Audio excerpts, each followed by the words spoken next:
سلام بچه، چطورین؟ امروز اومدیم با یه گیم پلی جذاب و نوستالژی از بازی گالاستیک رسلینگ و داستان از این قراره که بازی میکنیم. همین کلا داستان همینه، تموم شد.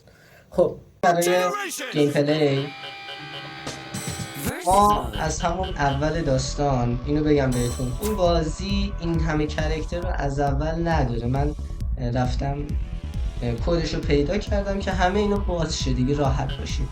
من خودم اینو هستم، یعنی فقط با نینجا نت خیلی خوب بازی میکنم، چون بازیکن قوی ترینشون همینه. قوی ترین نیست ولی خب من با این راحتم. برای دشمنان قوی انتخاب این آدم بی خردی که اینجا میبینید واقعا آدم بی خردی، یعنی خیلی قویه. خب سریع انتخاب کنیم. اینم خیلی قویه. اون قوی ها رو داریم میذاریم که ریکاردو چه اسمه؟ لورد آف دارکنس، یعنی خدا که نه، ارباب تاریکی، زارت. بریم شروع کنیم، بریم برای ادامه بازی ببینیم بریم طبیعت. خب قطعا میبریم ولی خب بریم ببینیم. البته خودم رو چند بار باختم. خب شروع میشه. همیشه هم این یارو قویه میافته به ما. خب یعنی این نینجای ما بچه. خب دهن ما رو صاف کرد، داره میزنه ما رو، گرفت ما رو، به ما یه اورنج همون هم گرفت. مرسی.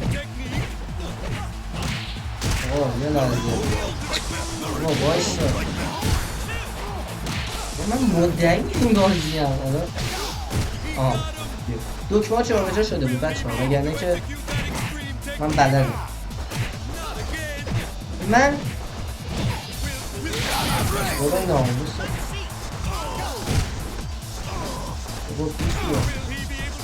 من گالاستیک رسلینگ باز جهانم، که البته خودم رو چند بار باختم. بچه اینجوری پیش بریم سکه ریکی میزنیم. بابا دکترش خوب ناموسم رو پیدا نمی کنم دکتر.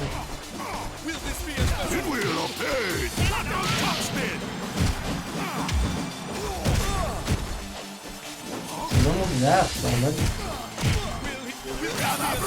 دوستان. من یه ایده ای دارم.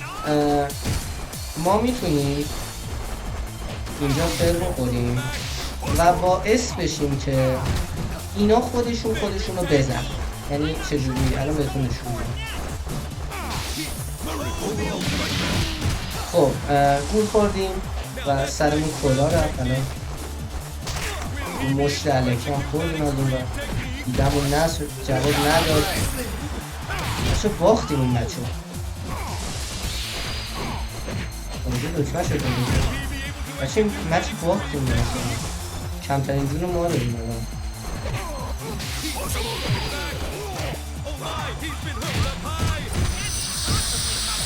یه ما رو پایین بابا گفت نشتی تو یکی دیگه کار دارید ما رو شده میدارید. بچه این نینجا یه قابلیت خوبی که داره، بذارید یه توضیح بدم. اینا هر کدومشون یه، برای کسی که بازی نکرده، اینا خیلی بازی قدیمیه واسه پلی استیشن 2. این هر کدومشون خب یه قابلیتایی دارن. این نینجا قابلیتش اینه که اون آتیشا قابلیت هست. این آتیشا 3 تاش که پرشه میتونی یه فینیشر کامل بزنی، جونو خیلی کم میکنه.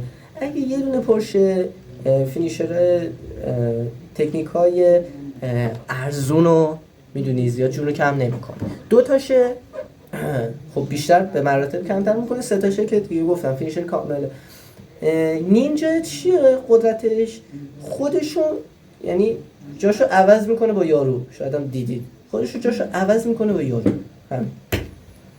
یکش همینه. 2 تا آتیش هم بشه بزنی همینه. آره این کلا 2 تا قابلیت داره، ولی بقیه نه، بقیه 3 تا دارن. آره یکی یه دونه، یکی 2 تا آتیشه، 3 تا آتیشه هم که فینیشر. خب بریم.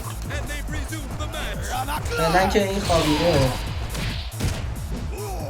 خب ببین جامون عوض شد خودش. بعد یه تایمی داره، یعنی شما اینو که میزنی یه تایمی داره، بعد 2 ثانیه اگه ضربه رو بخوری کامل اون ضربه رو میشه جانک کردی و راه برگشتی نیست، یعنی قشنگ باخت دادی، قشنگ وایستادی که ضربه بخوری. برای همین خیلی باید حواست باشه که بکنم باختیم. آخرین کلنجمونه که نه بازم یه مقدار جون داریم، نمیدونم جونمون از کجا. آها بازم جون داریم. برو ناموس. من گالاستیک رسلینگ باز جمع یه بار دیگه ما اینیم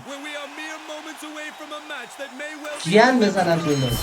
خب آقا یه بار دیگه من این دست اگه بین نگرفتم جای امیکیوتر بهم بگید امیکاتر.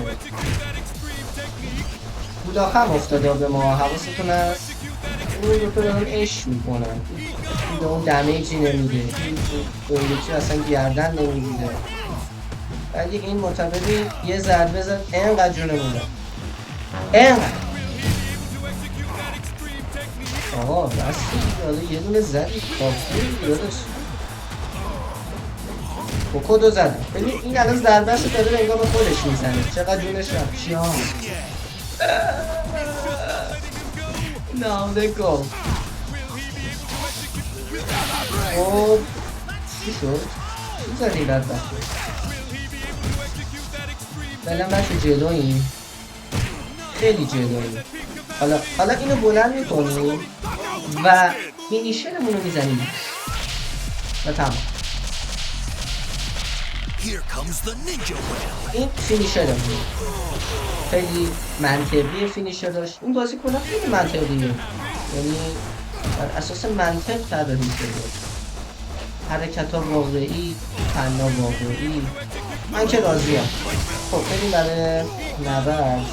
این اون یکی اصلا اون یکی درگیر شد، بعد اون یکی هم با اینا درگیره، یعنی ما عملا اصلا نیاز نیست کاری کنیم، خودشون دارن خودشونو میزنن. خوبه ما فقط باید فرار کنیم دیگه، یه بشینیم گاردمون بینیم. این لذیذه.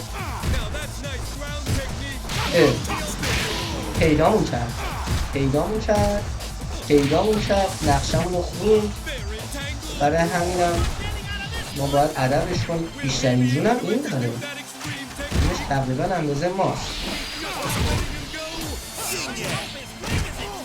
خب مهم نیست، ما اینم میزنیم، خیالمون نیست. برای ما توفیقی اینم بخوری دیگه ستایی میشی، یه فینیشر هم دیگه میزنیم ایزی.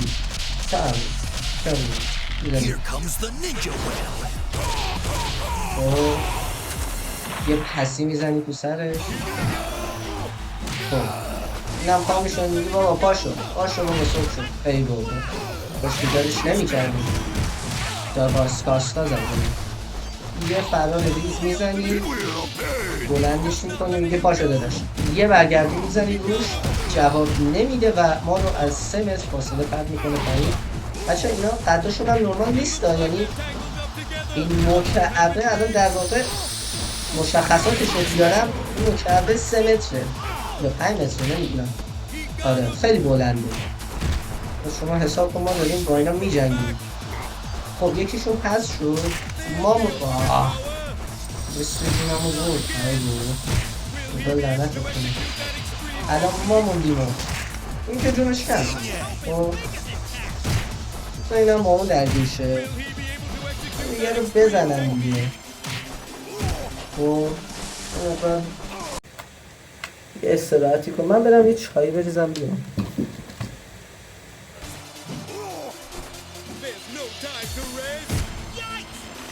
خب بچه ها هنوز مثل این که کامل برنده نشدیم. اون فینیشر زد.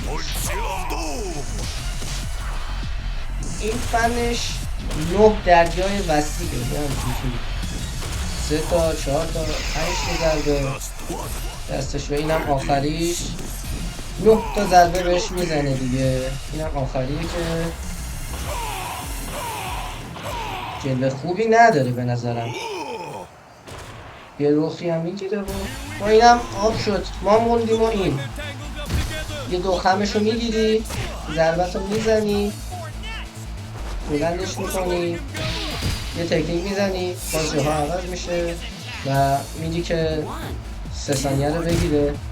دوم میاره متاسفانه. ببینم این تکنیک بعد جواب داد. باز میریم که 3 ثانیه رو بزنه. جون نمونده باز. چه جون میدادی بابا؟ خیلی دیگه باش کار داریم. ببین از جون خودمون کم شد. ولی ما تکنیک رو زدیم ولی دیر هم میکرد.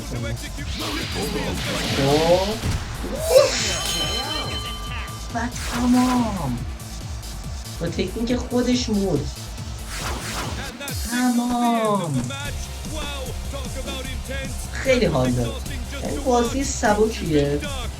شما میتونید نصبش کنید، بازیش کنید. باید شبیه ساز پلی استیشن 2 رو بریزید، بعد اینم دانلود کنید و توی نرم افزار رانش کنید. خیلی بازی خوبیه. عشق کردم من خودم. شما مگه عشق کردید؟ بلحظه. خب بچه ها اگه شما هم حال کردید با این ویدیو و این گیم پلی و اگه گیم پلی های بیشتری میخواید در بازی های مختلف حتما بهم بگید. بازی نوستالژی مثل این سبکای قدیمی و جالب، ژانر مختلف اگه میشناسید حتما تو کامنت رو بهم بگید. لایک ویدیو و سابسکرایب فراموشتون نشه و تا یه ویدیوی دیگه پیس.